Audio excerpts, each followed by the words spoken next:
For exclusive podcasts and more, sign up at patreon.com/partnersincrimemedia. This week's Law & Order Marathon winner is Heidi Wise of Kalamazoo, Michigan.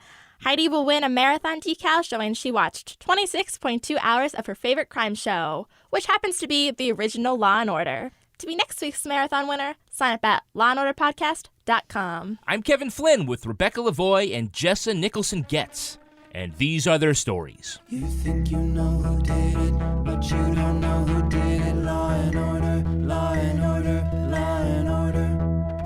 It's no ordinary police procedural, baby. It's the FNOG of police procedurals, baby. Law and order, law and order, law and order, law and order. These are their stories, these are their stories.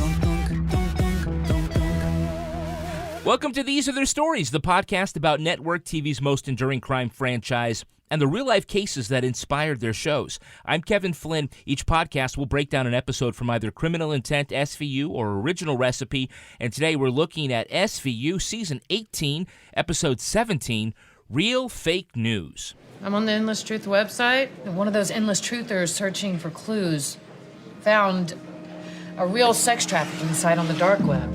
Joining me to do just that is true crime author and the host of Crime Writers On and Slate's Mom and Dad Are Fighting podcasts, Rebecca Lavoie. Hello, Rebecca. I look forward to spreading some disinformation with you, Kevin.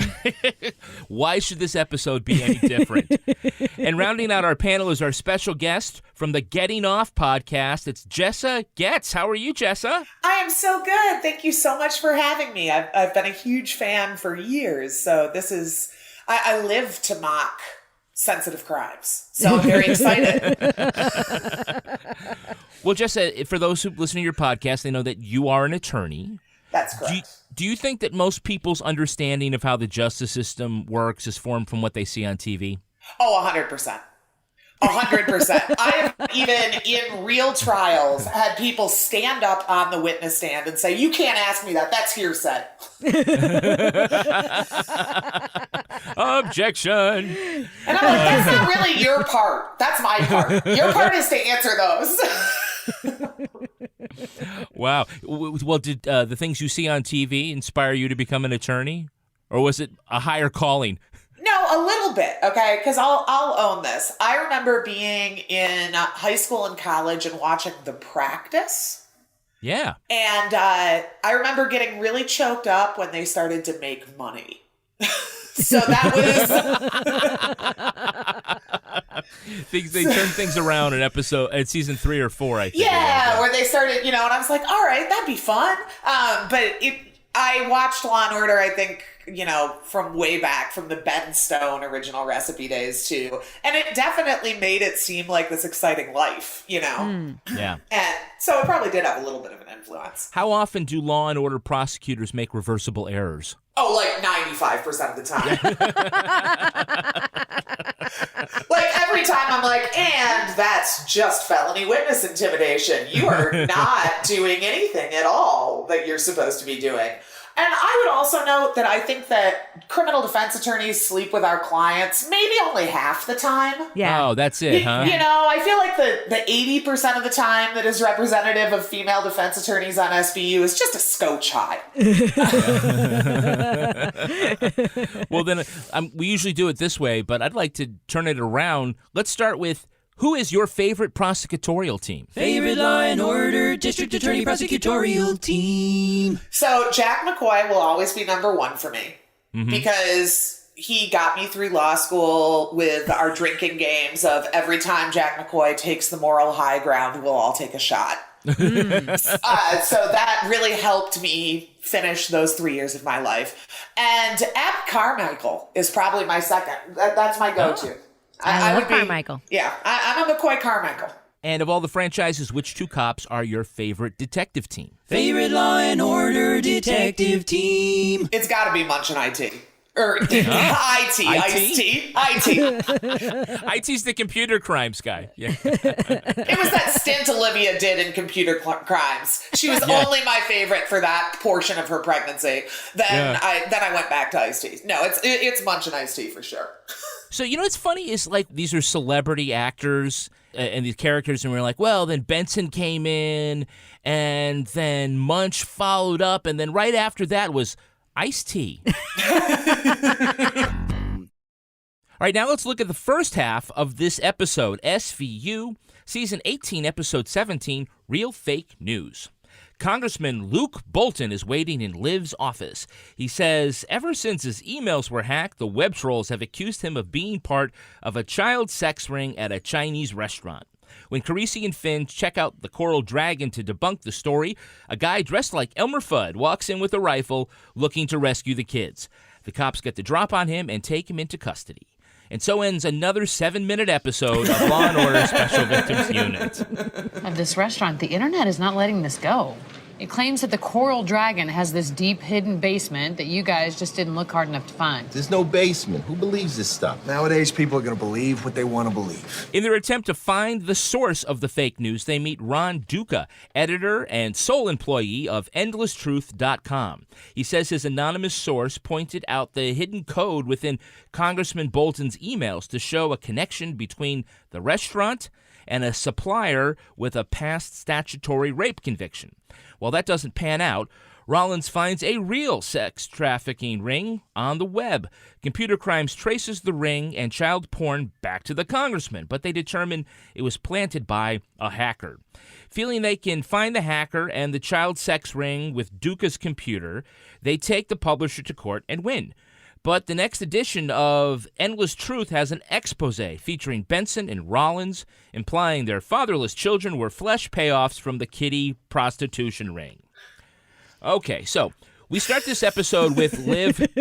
There's so much to unpack There's here. so much that happens in this, yeah. We start this with Liv congratulating Finn for his promotion to sergeant. Yes. You know, I am going to miss you, Finn, because they transfer new sergeants to patrol. But first they got to get appointed, and that may not happen for a while. I'm number 622 on the list. What? I can get a perfect score. So we're basically banking on Finn being just dumb enough that no one is going to remember he got promoted and have to leave the show. Yeah. That's perfect. I mean, basically it answers the audience question of why is Finn stuck in this dead-end job? And also answers the audience question of why is Finn never going to leave this show? Like, we don't want him to leave, but we also don't want him to be, kept at one level by the man, keeping him down. Like, we want him to ascend through the ranks. We just still want him to be on the show. Yeah, it was getting to be a little suspicious, right, Jessa, that Finn was not advancing? Yeah, he's already gone from his decorated narcotics career to this for seemingly forever. And the only thing he really does is call his old friends from different squads that seem to cause more trouble than not. It's about time for him to move up. So there is a guy in a stereotypical hunter's parka who comes into the restaurant and threatens everyone. The girls. Where? I don't know. What girls? The girls in the basement? The ones for sale? Everybody stay calm and easy. I'm not here to hurt nobody. Just show me and let them go. Okay, why don't you put that gun down and then I'll show you around. Ain't your business, buddy. Yes, it is. I'm a police officer, okay? Good. You can help me self-investigate. All right, first, I need you to put that gun down. He got all of his clothes at Cabela's in Wisconsin and then flew right out there. That's where... I was like, oh, I know that guy. He lives next door to me. Yeah. Look, and he had to take the subway to get there. How did he get all the way down to Chinatown with that hunting rifle on his hip? I don't know. I also don't really get the sense that he gives a shit about kids at all. Like, it's like, I mean, let's be real. He busts in with this mission to save the children. Like, what is he going to, were the children going to go with him willingly? Like, does he really think that that's going to happen? They're going to see that dude and be like, oh, sure, I'll leave my life of awful sex slavery in the basement of the Chinese restaurant to go with you? You seem safe. You probably aren't related to Garrett Jacob Hobbs. When Duca tries to convince Finn and Rollins that there is a code in the Chinese menu if you want an underage prostitute because ordering some young guy was too obvious. That's right. First of all, can we just refer to Duca as Puffy Alex Jones for the rest of this episode? Yes, we can, because that was my note. My note was... Bloated, crazy right-wing guy. What was his name? Puffy Alex Jones. But here's the thing. It's like when you're describing somebody as Puffy Alex Jones, like that is saying something, right? Because Alex Jones is puffy to begin with. Anyway, Duca is, one thing I did like about this turn in the episode, by the way, I love this episode. It is like very peak SVU echelon episode. I don't love it because I think it's like good. I love it because it has all the things that I love talking about SVU. I totally agree with that. This checks like all my boxes. It's a perfect podcast episode. And one of them is, first of all, the name of his stupid website, theendlesstruth.com. Again, a slug placeholder name that some writer just forgot to change later, obviously. No, well, okay. But second, this episode does do a good job in that scene with Duca. Making you question whether or not, wait, is the congressman actually a pedophile? Is this where it's going to go? It's like a little bit of a head fake. And I love it when this show does that. I love it. I mean, that's how this show was built. It was built on head fakes. And this episode delivered a whole bunch of them, and that was one of them. I also really loved like exactly how close to the line of red string connecting dots they got. With like the Chinese broccoli being code for child bride. But then he kind of makes a good point, which is like, why is this guy eating dinner at 4 p.m.? And that kind of had me for a minute. I was like, I mean, that's fair. Why is he? Of course, now Finn, who is the expert of iconography in every kind of situation. That's right. Looks at, the butterfly wing or whatever the stupid thing was, and then he tries to pass off the whole thing about Chinese broccoli. And Chinese broccoli? Initials, CB. On pedophile message board, CB stands for child brides. It can also stand for Chinese broccoli. That, my friends, is some sweet wisdom from Finn. Sweet wisdom from Finn.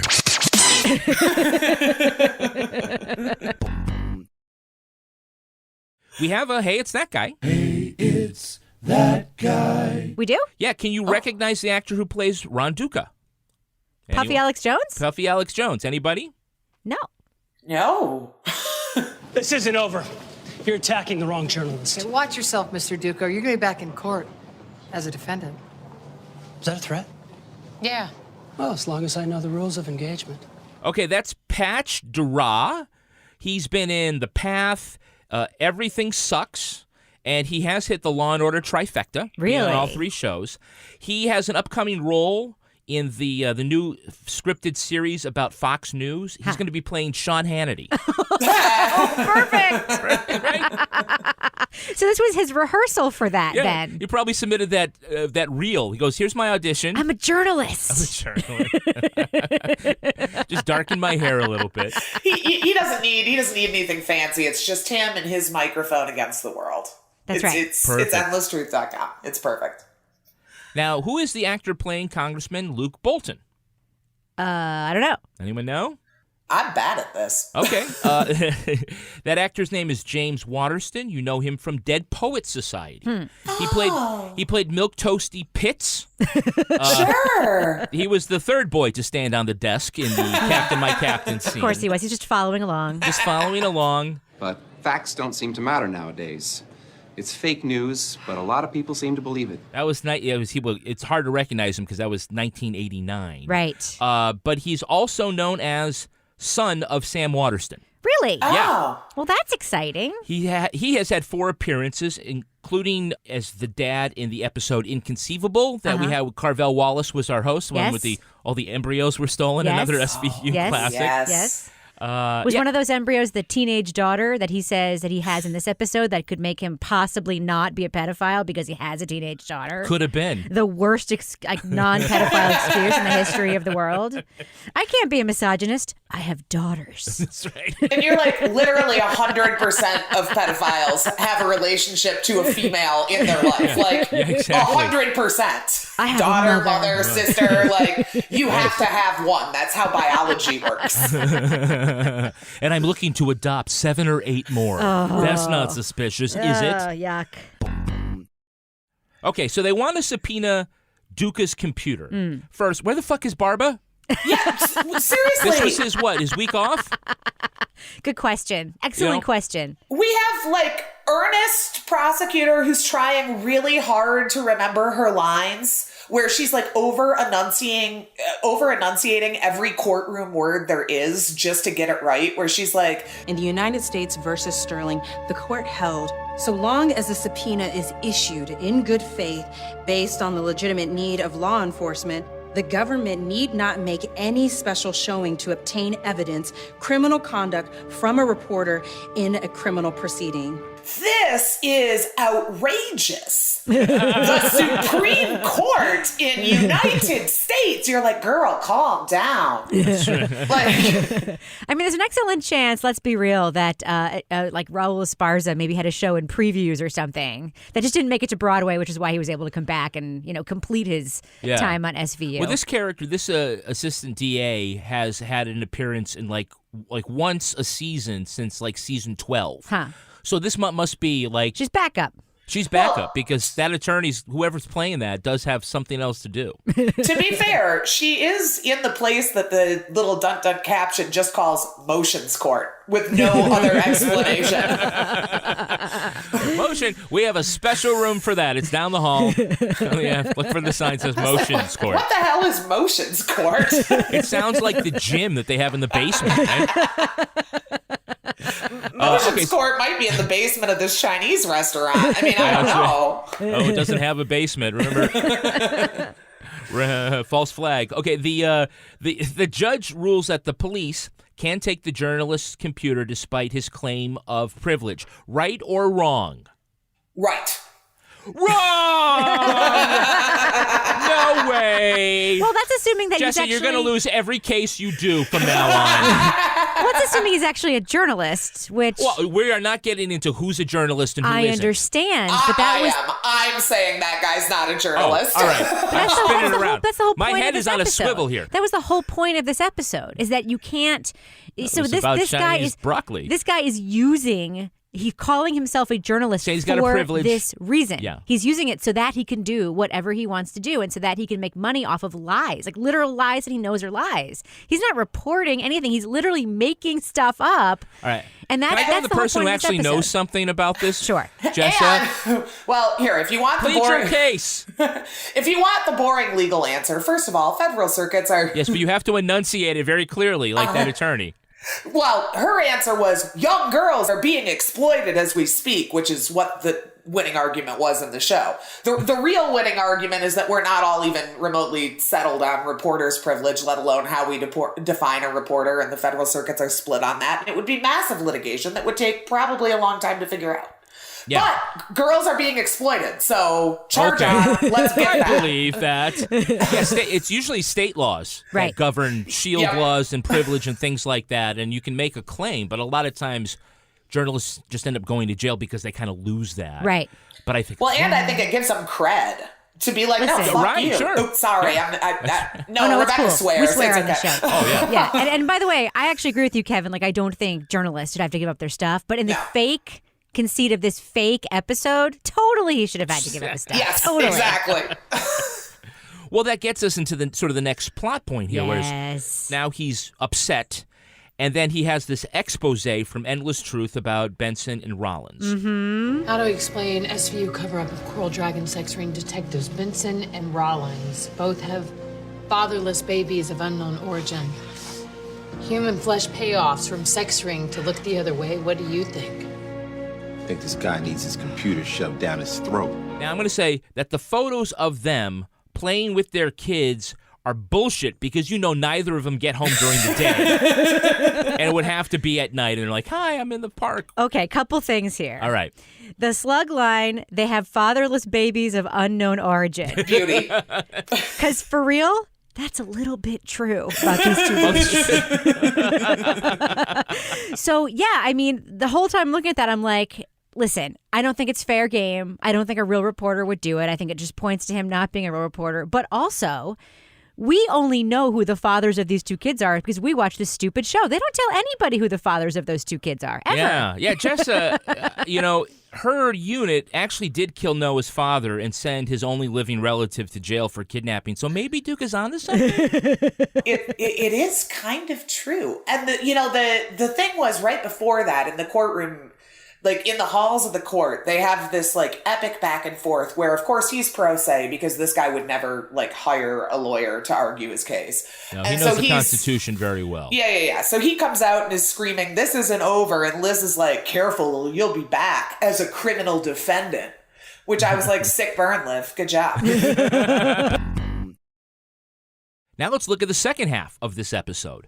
While the internet blows up with people threatening Benson and Rollins, they essentially abandon their children with Lucy, who will drive them to her secret hideout in New Jersey.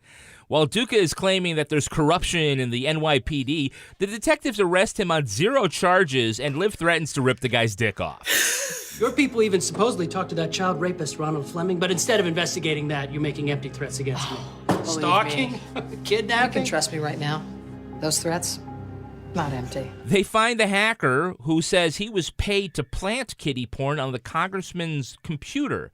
And he got the porn and child sex ring info from the computer of that restaurant supply salesman, Ronald Fleming. He confesses and agrees to work with the cops in a sting to break the operation. Just as a black car shows up to drop off a child prostitute, Fleming shoots himself, and the shot scares off the driver. A quick chase, and they rescue Marianne, who says their pimp, Jerry, is holding 4 girls in his basement. In order to find the house, they don't drive around. They use Google Street View to click around and find the bodega where they get their fudgies. They find the house because it has, not ironically, a statue of the Virgin on the lawn. Jerry is busted and the girls are rescued. Liv demands Duca retract his fake story about their kids or she'll connect him to the porn charges. Noah and Jesse return safely to their mother's arms. But what will the writers do with the last 2 minutes of this episode? Liv rushes back to the Coral Dragon, where Congressman Bolton was assassinated while eating with his own teenage daughter by another conspiracy theorist. Okay, first sign of trouble, they stick Noah and Jesse in Lucy's car, and they get her out of town. Now, you can tell, you know that Lucy can afford a car in Manhattan because she's making $80,000 a year babysitting Noah. Yes. Lucy is so freaking unflappable. And the only thing I kept wondering this whole episode, because at the beginning of it, we see too, like Liv offers up Lucy to go pick up Rollins' kid, Jesse, like on her way back from picking up Noah from wherever. I'm like, yeah. Is Rollins paying Lucy too? Or is Liv just paying her babysitter once and like shuffling off all these other colleagues' kids on her? But Lucy doesn't seem to mind. I really do think a whole like sub show could just be Lucy driving around on the phone with her mom. Totally. Yeah, like then on her. We'd have more Noah. That's true. That's actually never mind. Yeah. Strike that. But in that moment when they're handing them off, Rollins so seriously says, And you've got enough bananas, Cheerios, diapers. "Do you have enough bananas? My God. Cheerios?" I mean, it's like, I thought she was going to ask, like, you know, say something like, "If you don't hear from me in 3 days, take her to her imaginary father's," or something, some serious thing. I mean, she's like, sure, I'll go into hiding with your fucking kids indefinitely. It's fine. There are Cheerios upstate. What else? Yeah. In New Jersey, wherever. It's fine. I'll just go. Yeah, I think like Lucy's got to say, well, if I'm going to do this for you, you got to go water my plants. Lucy doesn't have any plants. Sure she does. No, she doesn't. They're She all doesn't have dead because she's time. always at... She's at Liv's house 24/7. Like literally at the end of this episode, she had to go back to work babysitting when she had just finished She was gonna babysitting leave. for 4 days. Yeah. She's like, oh, for fuck's sake. You are a terrible mother, Liv. No problem, Liv. Anything you want, Liv. This is quadruple time, though, Liv. Yeah. Liv has got no chill when it comes to Duca. No. But I do know that young sex slaves sometimes get pregnant and have babies their bosses don't want. And you are a single woman without a child who suddenly out of nowhere gets a mystery baby. Oh, that baby is not a mystery. That baby is my son. Yeah, where'd he come from? Lieutenant. What do you think of that interrogation scene? Well, okay, setting aside the obvious conflict of interest that exists here. Yeah. Because you really can't investigate the guy that's like saying arguably slanderous things on the internet about you. That's going to be a problem. A defense attorney who's maybe not sleeping with Puffy Alec Jones would have some cross-examination to do on that. But setting aside that she shouldn't be in the room in the first place, I really actually love Carisi's effort at explaining why they brought him there. Where he's like, look, we got you on stalking, we got you on attempted kidnapping, and I'm like, this guy runs a website, yo. Like, I just love the tableau. Like, the scene opens, the interrogation scene, with Carisi sitting there with Puffy Alex Jones, Liv with her back to the camera, with her hands on the grate of the window, cocked at an angle like a jellicle cat in an Andrew Lloyd Webber musical, just waiting to turn around and pounce and be all self-righteous about something where she should not even be involved because her own child was published on the internet. It was crazy. And then Finn's like, Liv, we're going to need you to step outside. And she's like, no, I got this. And he's like, no, really, though. It's time to go. Hey, I'm a sergeant now. You got to, listen to me a little more. But you have to give, Fleming at least credit, right? Because he understands sort of the questions to ask in a way that Duca doesn't. Because when they do set up that sting with Fleming, his question to Finn is, wait, why am I here? Good fucking question. We don't actually need you here because we're all here with you. And, we're just waiting for the child sex slave to come into the place. Yeah, none of us are hiding. Question. We're all just out there. It's not like we're in the closet and you're in the bed. Yeah. Right, because, the plan is that nobody's ever going to get into that house. That's right. Right. They're just going to get them in the street. They don't want that car to drive away. I just have one other thing to say about Liv in that interrogation scene. Yeah. She's they sort of have this whole thing, and then they were they're talking to Fleming and all that stuff, and then she's like, I'll put in a good word for you. Right. If you do think, if Elliot were there, he would lose his fucking top. Liv is going to put in a good word for the pedophile with the DA? Really? That would never happen. Well, it's important information. Of course, Fleming takes, an overlooked gun and shoots himself in the head and misses. Crackerjack police work, Crackerjack suicide attempt, just A+, everybody there were involved. So many shots fired here that never landed where they're supposed to land. Yeah, my guess is that he just had some MSG right before he tried to do that. Oh, he did, yeah. Because he's allergic, He's He probably is. a little dizzy. Yeah. His game was a little off. And Finn says, well, the unis missed it. Good job, Sergeant. You're kind of in charge now. Let's send you to patrol. Not. So when they chase down the driver before we find our child sex trafficking victim, I felt like Carisi really demonstrated some strong masculinity in his questioning. How so? He's talking to him, and the driver's like, I don't know, I figured she was going to see her dad or something. and Carisi's like, really? You think her father let her out in that much makeup with her dressed like that? As though that cracked the case. Really? You should have thought harder about that 15-year-old's eyeshadow, man. My father never would have let my sisters go out like that. Right, you're right, dude. We all should have picked up on it. That was a warning sign. Hey, where's your mom? Don't get in my car. What are you, crazy? Okay.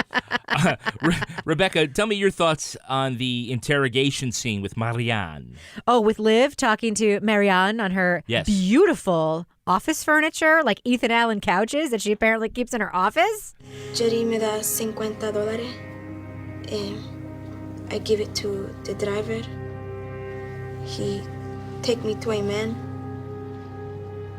He wait. I do the sex. Y él me lleva de vuelta.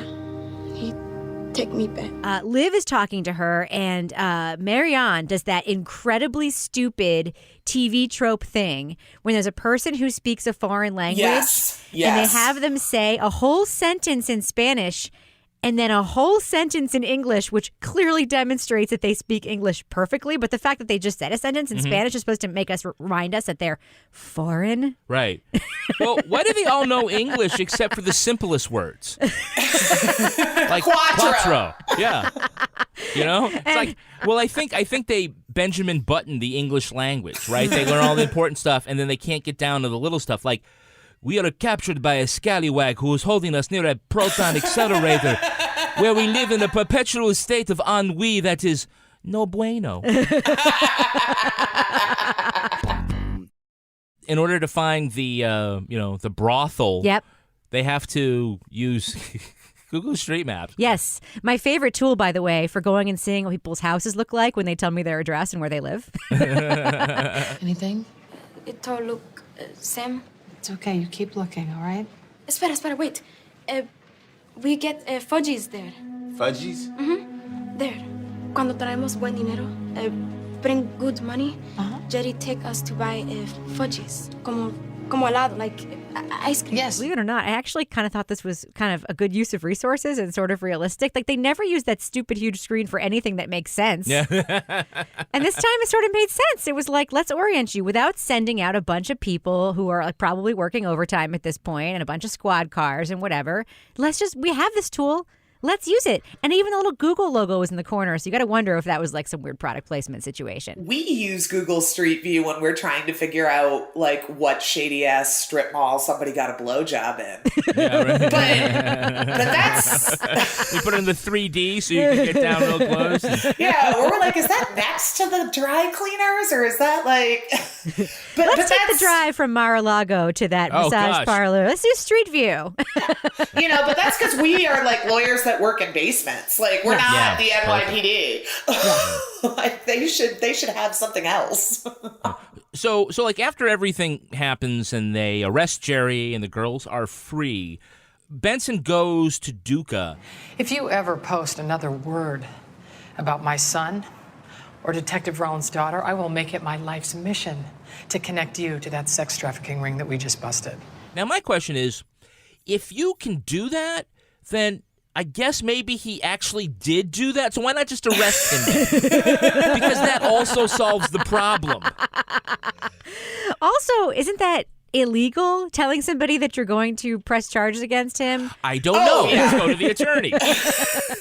No, you totally like you can't be.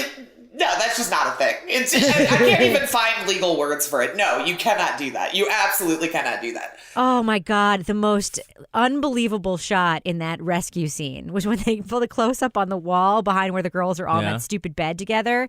And there's a magazine photo of the Statue of Liberty and they just sort of pan in on it. Oh, that's right. Oh. Like who? So the implication is that one of the girls hung that up as decoration in the room.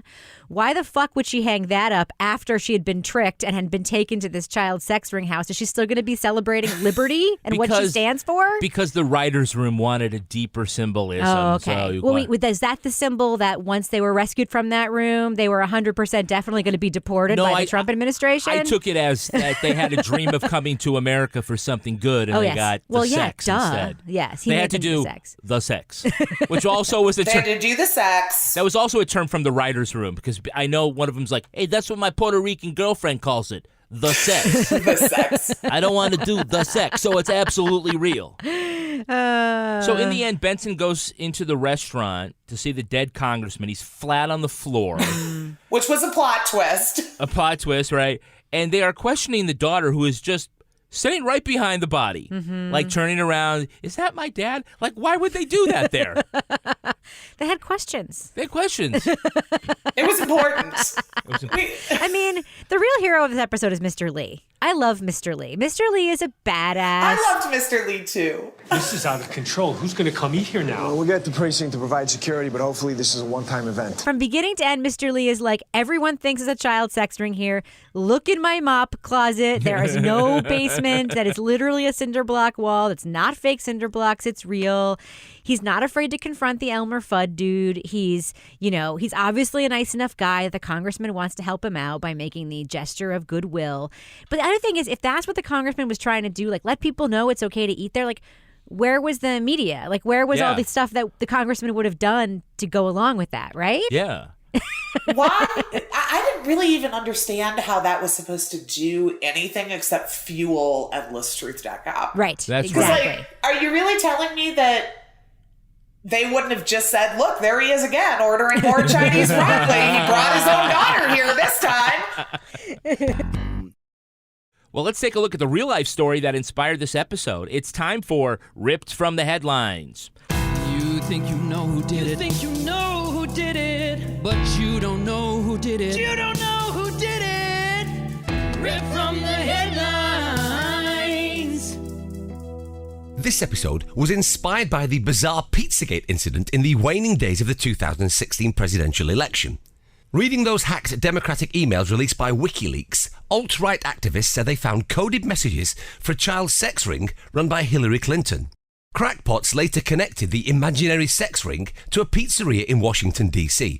The falsehood was shared by nutters on extremist social media and spread by bots and foreign-operated sock puppet accounts. Owners and employees of the Comet Ping Pong Pizzeria were subjected to threats as people claimed an order for cheese pizza was actually code for child sex. Things finally went balls up in December when a South Carolina man entered Comet Ping Pong with an automatic rifle looking to investigate the story. Edgar Madison Welch fired 3 rounds in the restaurant before being nicked by the police. He later said he regretted shooting the gun but refused to admit the story was fake news. The Pizzagate story has been thoroughly debunked by dozens of reputable news organisations as a work of fiction. In January of this year, a fire was set in the bathroom of Comet Ping Pong Pizzeria. No arrests have been made yet. Crazy.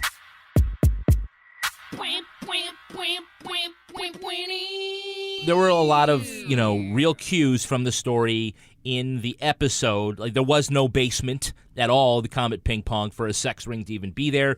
People did believe that there were coded messages about food that came out of John Podesta's emails. Cheese pizza was child prostitution.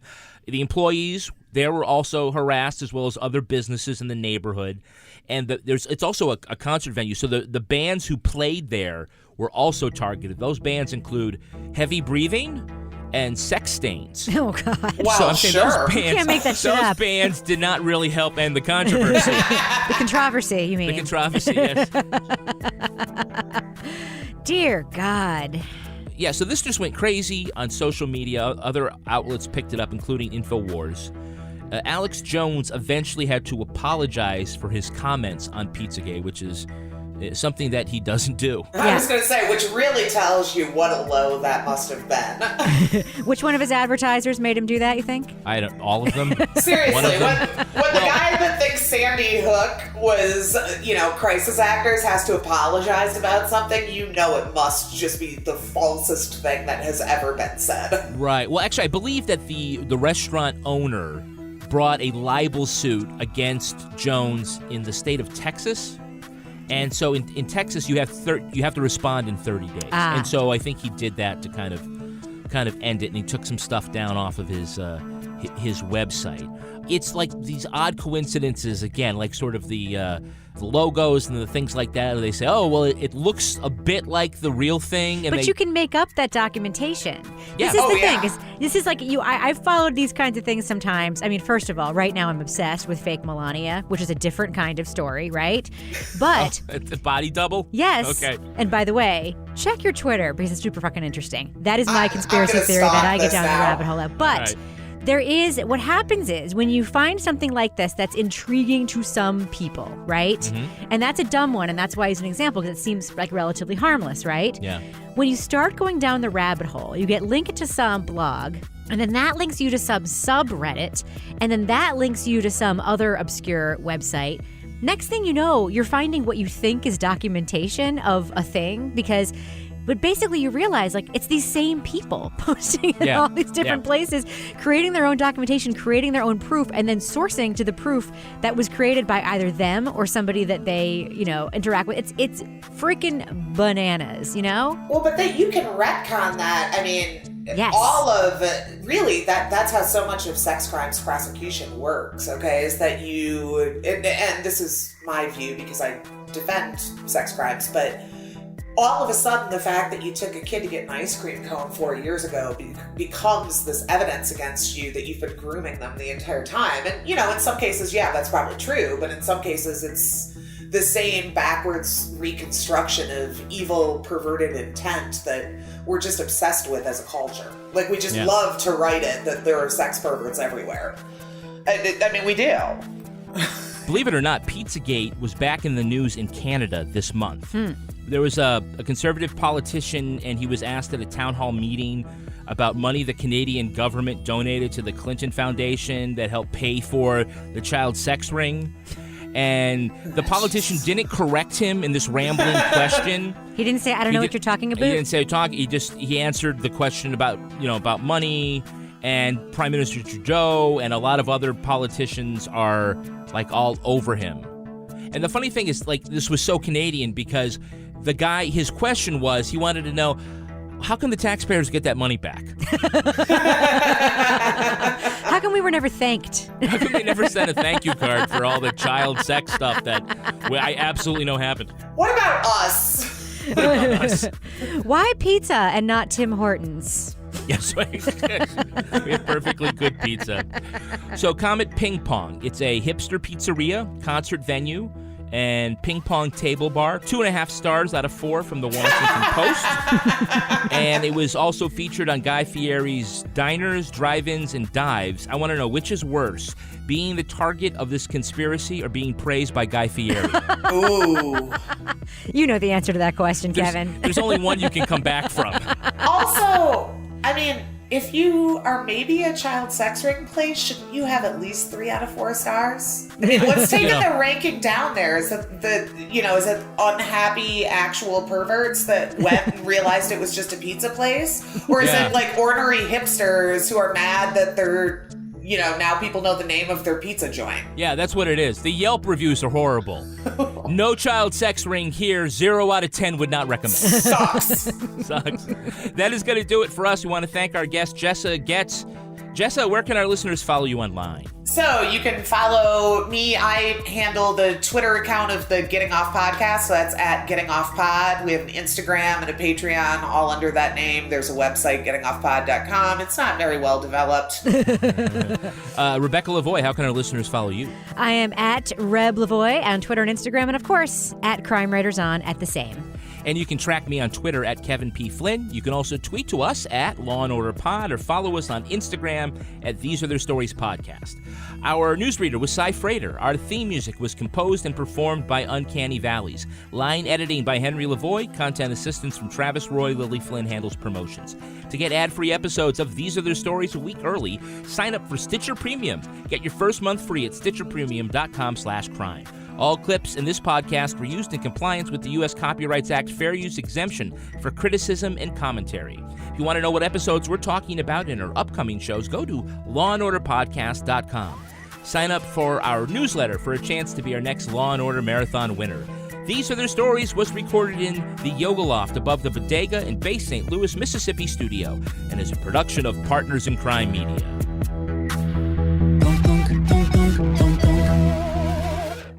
Partners in Crime Media.